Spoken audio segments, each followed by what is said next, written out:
What does it mean to think? Hello, welcome to AI in slow motion. How lovely that you're taking this moment for yourself. Perhaps you're in the middle of your working day.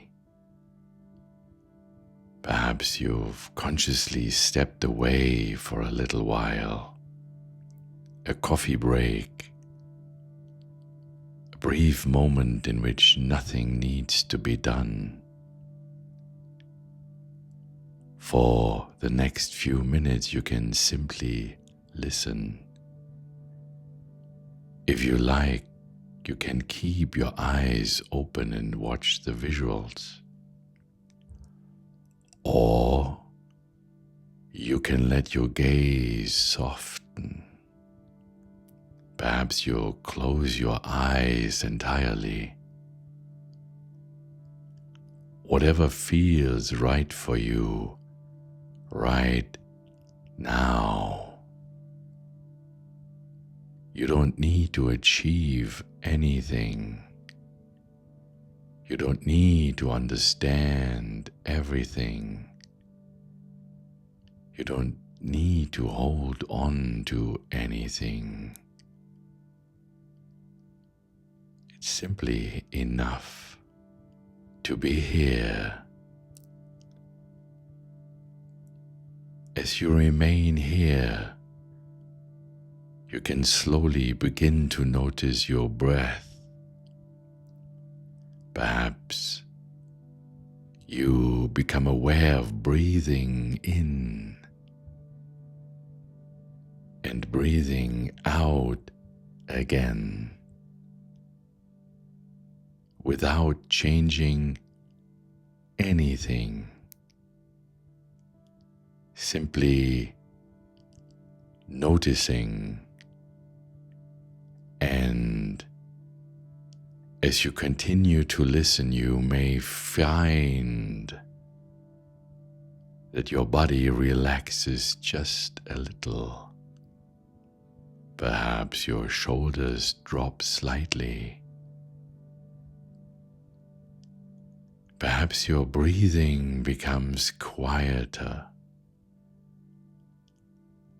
Perhaps you don't notice anything in particular. That's perfectly fine. You can take this moment exactly as it is. If you like, imagine that with every breath out, you let go of something, just a little. The last thought, the last conversation, the next task. Not because it needs to disappear, but because it's allowed to wait for a moment. And as a quiet soundscape settles in the background, your attention can slowly open to something that is far older than it might first appear. To a story that began a long time ago and that reaches all the way into this very moment. As you're here and listen, the story of a word, and perhaps also the story of a question that has occupied humans for thousands of years. What does it mean to think? You don't need to answer that question. You can simply carry it with you as you listen. Some things will be clear. Some things will simply drift past. And perhaps at the end, something will remain. A thought, an image, or simply the feeling, I took this moment for myself. When you're ready, let us begin. And if you're not quite there yet, take one more breath and arrive here in your own time. The modern differentiation of AI terminology. We are nearly there. Not at an end, because this story has no end, but at the point from which we can recognize the present, the moment where the long threads of this journey come together and produce something we know today. We have traveled a great distance from the Proto-Indo-European syllabless R and leg, through Latin, through Cicero and Pliny, through Homer and Aristotle, through Ibn Sina and Al-Jazari, through Leonardo and Leibniz, through Boyle and Turing. And now we are in the year 1955. John McCarthy was 27 years old when he wrote a letter that would change the world. Together with Marvin Minsky, Claude Shannon, and Nathaniel Rochester, he composed the proposal, an application for funding a summer conference at Dartmouth.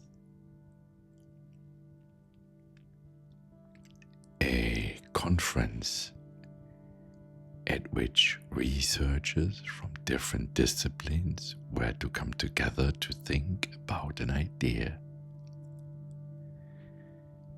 The idea that machines can think, or at least that they might learn to.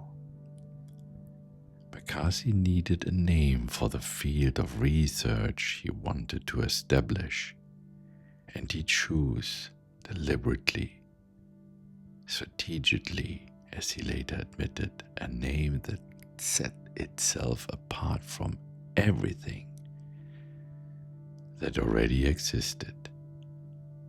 Not cybernetics, that was Norbert Wiener's field, the science of control and communication in animals and machines. A field already occupied, already associated with particular methods and traditions. No automata theory, no narrow, no technical. Artificial intelligence. McCarthy later admitted that the truth nobody much liked the name. The goal was real intelligence, not artificial, but it had to be called something.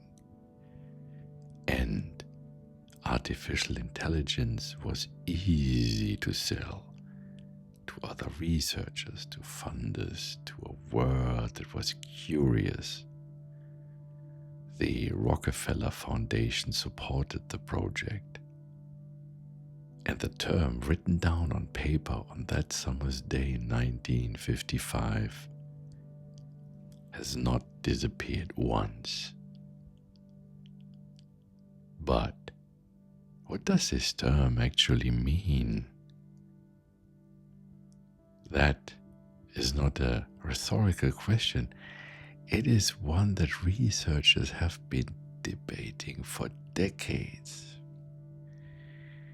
In 1980, the American philosopher John Searle introduced a distinction into the debate that still holds today. Weak AI and strong AI. Weak AI describes systems that can perform intelligent tasks without truly understanding or being conscious. A chess program that defeats every grandmaster. An image recognition system that distinguished cats from dogs. A large model that generates text that sound like human thought. These systems are impressive, sometimes overwhelming, but they do not understand what they do. They follow patterns, very complex patterns, but patterns. Strong AI would be something different, a system that not only performs intelligent tasks, but truly understands, that thinks, that may even be conscious. Searle himself was convinced that strong AI is impossible. He illustrated this with a thought experiment. The Chinese room. Imagine a person sitting in a room receiving Chinese characters. They have a rule book that tells them which characters to send back. From the outside, it looks as though they understand Chinese, but they understand nothing. They are merely following rules. That Searle argued is precisely how AI systems work. They follow rules, very complex rules, but understanding, genuine understanding, is something else. I find that this distinction resonates with people immediately because it touches a question we all recognize. What does it mean to truly understand and not merely to function? In the 1990s, a term emerged: Artificial General Intelligence, AGI. The word general goes back to the Latin generalis, belonging to a genius, universal. AGI describes the idea of a system that is not specialized in one particular domain, that cannot only play chess or recognize images or generate text, but that can handle the most varied intellectual task a human can do. Researchers such as Ben Gertzland, Markus Hutter worked systematically on this concept. They wanted to clear distinction from what AI search in the 19s had largely become, even more specialized, ever narrower, ever better, at very specific tasks, but ever less capable of thinking beyond them. AGI was a return to McCarthy's original version, the hope for an intelligence that is truly general. And when AGI is possible, remains a matter of fierce debate. Optimists such as Mustafa Suleiman describe a near future in which such systems will emerge. Critics such as the authors of AI Snake Oil warn against overestimation. Yuval Noah Harari in his book Nexus casts a wide and sobering gaze at what it is at stake. The debate is open, and that is as it should be. In 2014, the Swedish philosopher Nick Bostrom popularized the term that goes one step further: superintelligence. The prefix super comes from the Latin super, above, beyond. Superintelligence describes a form of intelligence that surpasses human capacities in every relevant domain, not only in individual tasks, in all of them. Bostrom distinguished three forms: speed, superintelligence, which thinks like human beings,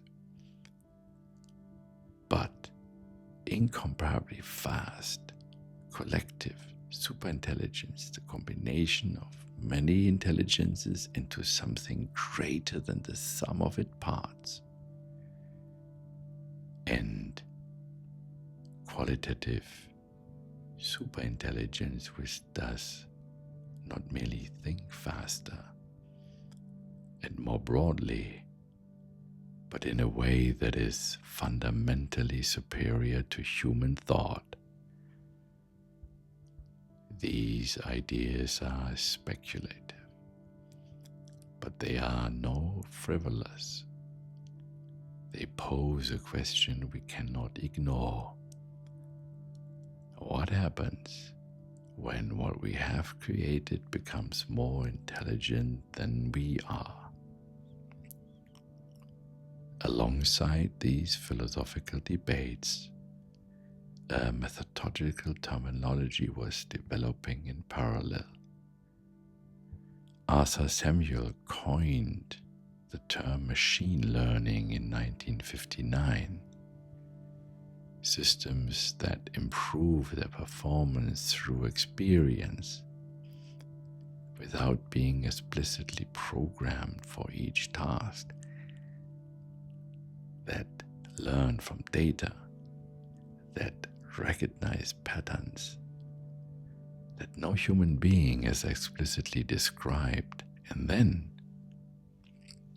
in the 2000s, deep learning neural networks with many layers, deep in the sense of many levels of processing. Geoffrey Hinton, one of the pioneers, chose the term deliberately to emphasize the complexity and depth of the information processing involved. These terms sound modern, and they are, but their roots lie in McCullough's end pits in the 1943, with Boyle in 1854, with Leibniz in 1666. And then there's an ambiguity that particularly close to my heart, the abbreviation NLP. Anyone who works with large encounters is sooner or later and stumbles upon two completely different meanings. Natural language processing, the technical discipline that enables computers to analyze and process natural language. For machine translation, for speech dialogue systems, for the models that today generate text that sounds like human thought, and neurolinguistic programming, a model originally developed with a view to human communication and change, which asks how perception and behavior can be influenced through patterns of language. In both fields, language plays a central role, but with very different aims and methods. My first encounter with NLP was a training rooted in human communication, in the question of how language creates reality. The interest in natural large processing came later, in the technical dimension of that same question. And in the moment when I first entered a text into a large language model and analyzed the response, I felt quite tangible how close these two worlds are to one another and how different they remain. Perhaps it is worth not setting them against each other, but regarding them as possible complements, as two parts towards the same question. How does meaning arise in a human being and in a machine? The terminology of AI continues to develop rapidly, almost too rapidly. New terms emerge monthly: foundation models, large language models, multimodal models. Each term carries specific conceptual meanings. Each shows how the field is differentiating, becoming deeper, broader, and more complex. But beneath all these terms, beneath all these layers of modern terminology, the same root remains: are, lack, to join, to select. Artificial intelligentsia, Roman terms developed by Roman scholars more than 2,000 years ago and still carrying weight today. That is perhaps the most remarkable thing this journey teaches us. Not that the technology is so new, but that the questions are so old. Human beings have always asked what intelligence is, what it means to think, whether what they create might one day think as well.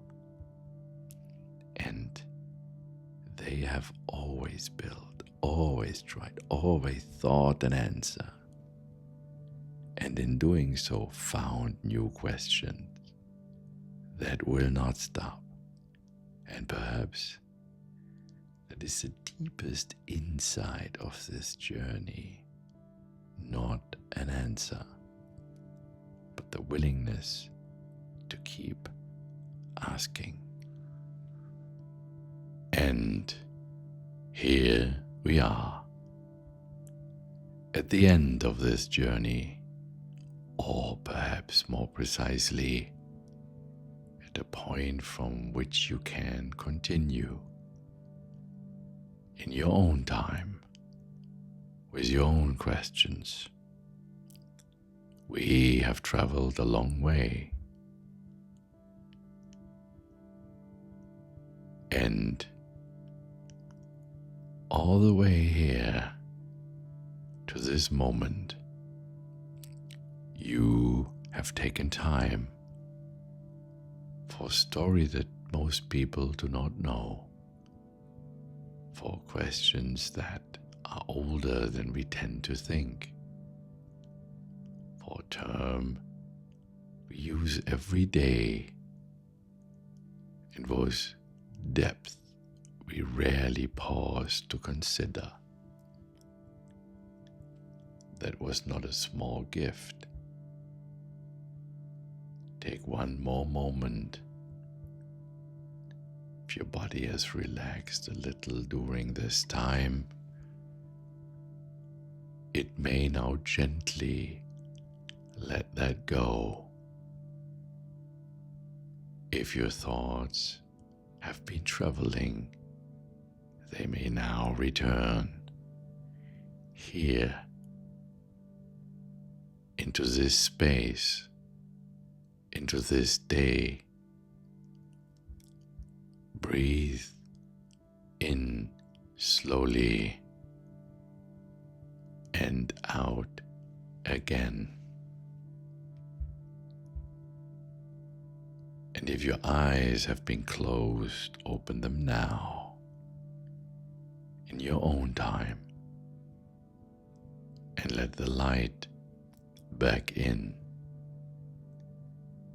Thank you for being here. I wish you a beautiful rest of your day.